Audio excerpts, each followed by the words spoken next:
What's good, everybody? It's your boy Phil once again. Happy Sunday to you guys. Just here today to give you guys the first part of my position by position breakdown in fantasy football for this season. I'm going to start today by giving you my top 10 running backs in my opinion. Feel free to drop comments if you feel differently than I feel, or you have any other rankings that you would like to share. This is my opinion, and so I'm gonna give it to y'all right now, and we're gonna start right now at honorable mention. Honorable mention would be Todd Gurley. Todd Gurley is very interesting because if he's 100% healthy and they use him to his capabilities, he's top 3. But we don't know coming out of the camp. What they're saying so far is that they're only going to use him sporadically, and they're also going to sub in their backup running back, Henderson. So it's going to be interesting to see, how that all pans out. If he gets a full workload, he's a top 3. But since I don't know what's going to happen with that particular situation, I'm going to put him in honorable mention because we're just not 100% sure. The talent's there, the offensive philosophy is there, but I don't know how they're going to use him. So right now we're just going to leave him in honorable mention. Subject to change, of course.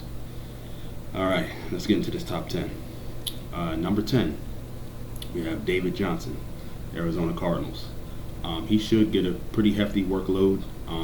Running backs that have a mobile quarterback usually produce fairly well because it's the threat. The defense has to stay honest to defend the edges against the running quarterback from scrambling outside the pocket. So usually running backs throughout the history, Alfred Morris had a career year when Robert Griffin was there. Frank Gore had career years when Colin Kaepernick was there. Guys like that, like Michael Turner, had great years when Vic was there. So if you look at it like that, you have to really break it down step by step and just see how the defense has to attack. They can't really put 8 in the box because you have to account for the quarterback. So like I said before, if you have a mobile quarterback, he got a shot at being productive. So his projection for the season would be 1,579 yards total and 11 total touchdowns, which is a very solid fantasy pickup. You would probably get him in the late first round or early second round of your drafts. So depending on the format, whether it's PPR or not. Next, we're going to move to number 9. Number 9 will be Joe Mixon of the Cincinnati Bengals. There's a new offense, new head coach. AJ Green is hurt, so we don't know exactly what their offense is going to present during the season. But we do know that Joe Mixon is going to get a heavy workload, so the opportunities will be there. Don't know how productive he will be with those opportunities, but if he's getting touches, he should be getting points. So we'll see what happens with that whole Cincinnati situation. His season projection is 1,492 total yards receiving and rushing, and 11 touchdowns total receiving and rushing. So we'll see if he can get close to those numbers or surpass those numbers, because you never know. With a new offense and new coach, you don't know what's going to happen. It's very unpredictable. So we'll see what happens in Cincinnati. Number 8, we're going to go with Nick Chubb from the Cleveland Browns. This is very interesting because their passing game should be pretty impressive. So I don't think they'll be able to stack the box much. So he should be just facing base coverages. Cleveland has a pretty solid offensive line. They didn't run the ball very well last season, but they upgraded the team quite a bit. So he should get a solid workload, and the opportunities that he gets, he should have like open field in front of him. So we'll see how that plans out.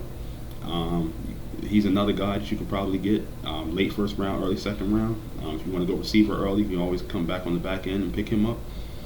His projected totals for next season is 1,505 yards and 13 total touchdowns. The opportunities are there, so we'll see what happens with him in Cincinnati. Next, we're going to go to number 7, and that's James Conner from the Pittsburgh Steelers. As we all know, he filled in very well for Le'Veon Bell last year. Don't quite know how it's going to pan out this year because teams, have tape and they prepare and they, get into different coverages, and these defensive coordinators are serious. This is what they get paid to do. So last year they weren't quite ready for him. This year they will be.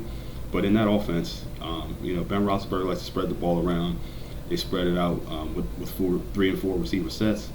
So, once again, just like in the case of Joe Mixon, the opportunities will be there for James Conner to be a productive number 1, and I think he'll do a good job, and I think he'll be pretty solid this year. He's a very safe pick mid to late first round if you want to go running back.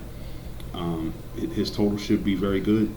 Le'Veon Bell is a great player, and obviously he's not as good of a player as Le'Veon Bell is, but in that Pittsburgh offense, whatever running back is in there usually produces, so I think he'll do a pretty good job, and he's in for a good season.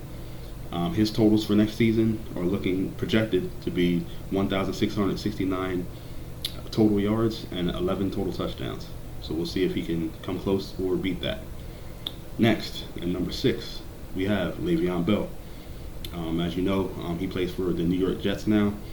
They have a young quarterback, young receiving core, and a young offensive line. It's an interesting case because we don't quite know. Le'Veon hasn't played at all since 2017. So we don't know what he's going to look like. He should be fresh because he's well rested, but we don't know if he's going to be rusty. We don't know if he's going to be in shape, and we don't know how his running style is going to fit with that Jets offensive line, because it worked really well with Pittsburgh's offensive line because they were used to it and accustomed to it. But his hesitation, pick the whole running style, might not work with a new offensive line. So the chemistry might be an issue. But even if that's the case, he's still a factor in the passing game. So I think he'll still put up solid numbers, and I think he'll have a really, really good season in his comeback season with the New York Jets. His projected numbers are 1,728 total yards and 10 touchdowns. So we'll see what he can do with that. See if he can beat the projection or stay around there. Number 5, we have Alvin Kamara from the New Orleans Saints. I think his touches will go down because they now have Latavius Murray, and he's a very good pass catching running back. Contrary to what Mark Ingram was. Mark Ingram was kind of like the pound guy, like cloud of dust. They needed tough yards. They gave it to him. I think Latavius Murray will get those carries, and he might get a little bit of third down work as well. And they don't want to overuse Kamara. He's such a good weapon, but they don't. He's a small guy, and they don't want to beat him up too bad because they're hoping to make a postseason run, and they want him healthy for that. So we should see his numbers will still be great. Like he's still one of the best running backs in football. So the touches that he does get still be productive. We'll see how it goes there. And his projection for next year is 1,773 total yards and 14 touchdowns. So if he lives up to that, that'd be great. If he surpasses that, that'd be spectacular. So in that Saints offense with Sean Payton, Drew Brees, like the sky's the limit for them. So we'll see how that goes. Number 4, this is a big question mark. Melvin Gordon. As everybody knows, he's holding out. So we don't know if he's going to be there or not. If he is there, he's a top 5 running back. Is he going to get traded? Is he going to hold out? We don't know. But we're banking on the fact that he's going to, at some point, cave in and come in and play. And when he does that, he's a big part of their offense in the passing game and in the running game. So he's going to pick up a lot of yards on both sides. And I feel like, sky's the limit for him. He's one of the best backs in the game. And I feel like he's in a contract season. And if he comes back, he's going to be playing with a purpose. He's a huge, huge part of that offense. So we'll see how that all pans out for him. His projection is 1,567 yards and 13 total touchdowns. So we'll see how that goes. Number 3, we have Christian McCaffrey of the Carolina Panthers. Mr. Everything for them. He's both passing, receiving, rushing, receiving. Like he's a huge part of their offense. And I don't think that's going to change, especially with Cam coming back from his shoulder problem. I think they're going to keep on getting the ball out of Cam's hands quickly, a lot of screen passes, a lot of slants, a lot of quick patterns, and that fits right into Christian McCaffrey's game. He's not a between-the-tackle type runner, but he can if he gets to the edge, he can really do some damage, and they like to put him in positions to make plays in that Panthers offense. North Turner does a great job of that. So it's going to be very interesting to see how it all pans out for him, but he's definitely a top three back if he's getting the touches, which we all assume that he will. So his projection for next season is 1,677 yards and 11 touchdowns, which is very solid, and pretty much the numbers that he put up last season. And there's no reason to think he won't put up the same numbers, if not better, this season. So the opportunities will be there. So we'll see how it works out there. Number 2, Big Zeke Elliott from the Dallas Cowboys. He's actually holding out, but I feel he'll be back. If he doesn't report by August the 6th, then he forgoes a year of his free agency. So we'll push it back so he won't be able to be a free agency for 3 seasons. So I figure either they're going to work out an extension or he'll come in and they'll work out an extension. But either way, Zeke will be there in the next couple weeks. So there's no concern of him missing any games this season. That being the case, he basically is the Dallas offense. They set up their passing game, the deep threat down the field to Amari Cooper, and over the crossing patterns and slants to Randall Cobb. Jason Witten's back as a safety blanket, and he's also a great blocker. Their center has returned, Travis Frederick. So it should be very, very. It's everything, all the signs set up to Zeke having a MVP huge season. So we'll see how that works out. He like I said, he's the Dallas offense. So I don't see that changing. Dak Prescott, his success pretty much goes hand in hand with Zeke Elliott doing his thing. So I don't see that changing anytime soon. New offensive coordinator, same scheme, doesn't really matter. Zeke's going to get the ball, Zeke's going to get a lot of yards, and Zeke's going to get touchdowns. So his projection for next season is 1,948 yards and 14 touchdowns, which I think that's low. I think he's going to get used a lot, and I think he's going to Dallas is going to get their money's worth out of him, and he's going to ball out this year. Which leads me to my number one fantasy running back. Big surprise, Saquon Barkley. Now, the Giants' offense is terrible. However, he is their offense. And what I mean by that is he's going to catch the ball out of it. He's going to get probably 10 catches, 8 to 10 catches a game, and he's going to get 20, 25 carries a game. A lot of touches for a very productive back. He doesn't get a lot of the short yardage stuff, but he always has a big play in him somewhere.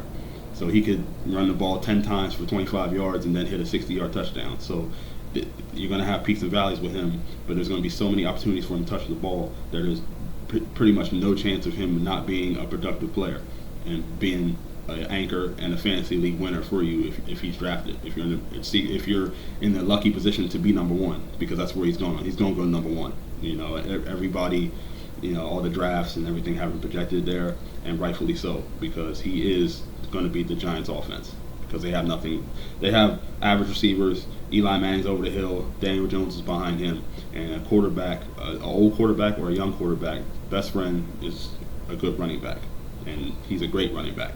So all that being said, all the numbers stack up to him having the best season, in my opinion, of all the running backs in fantasy. His projections for the next season are 2,077 all-purpose yards with 16 touchdowns. In my opinion, that's low. I think he's capable of a 2,500-yard season with 18 to 20 touchdowns because, like I said before, he's going to get the ball a lot. So if he stays healthy, he's going to be a beast. So cross your fingers and hopefully you draw number one in your draft. If not, there's a lot of other solid guys that you could pick up as well. But, there's only one. There's only one Saquon. So, if you're fortunate enough to get him, you're in great position and you had an upper hand in your draft. So that's pretty much all I got from my running backs. Like I said, any thoughts, comments, questions, feel free to subscribe, comment, like below. Feel free to follow me on Twitter at PhilGrayson6. Feel free to follow me on Instagram, fanatic_Phil. That's it. That's all I got for right now. Like I said, once again, happy Sunday. I see you when I see you. Peace.